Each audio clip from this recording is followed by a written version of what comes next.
כולם מכירים את ראשי התיבות של אלול. אני לדודי ודודי לי.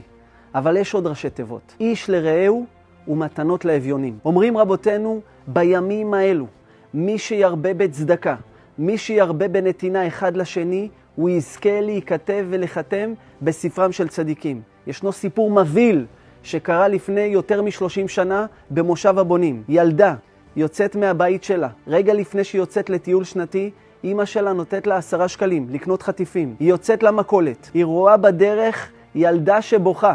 היא יושבת ובוכה. היא אומרת לה, למה את בוכה? היא אומרת לה, אמא נתנה לי כסף לקנות לחם וחלב, ואיבדתי את הכסף. ואם אני אחזור, אמא תיחס עליי, אנחנו הרבה אחים קטנים. אין לנו הרבה כסף. הילדה חשבה דקה, הוציאה את 10 שקלים שהיו לה, נתנה לה. הילדה חזרה, לקחה עיתונים, מילה את כל התיק שלה בעיתונים, שאמא שלה לא תרגיש, שהיא תבין שיש לה חטיפים בתיק. אמא שלה אומרת לה, אני אכין לך כריך לטיול. היא אומרת לה, לא אמא, אני לא צריכה. היא אומרת לה, לא, אני אכין לך, כי הילדה לא רצתה שאמא שלה תדע שאין לה בתיק כלום. אבל האמא התעקשה, הכינה לה, פתחה את התיק, חשכו עיניה. כל התיק מלא בעיתונים.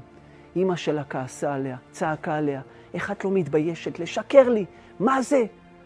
ותוך כדי הצעקות הילדה הכרעה את ההסעה. הילדה יצאה מהבית, היא הבינה שאין הסעה לבית הספר, הפסידה את הטיול, הלכה לגן הציבורי, אמרה עד שאמא תירגע אני אחזור בצהריים.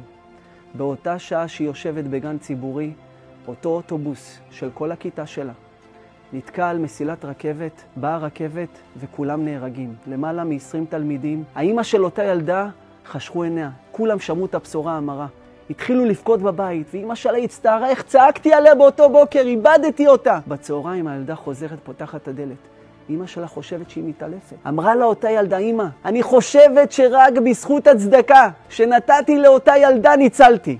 ועל זה אומרים חז"ל, שצדקה תציל ממוות.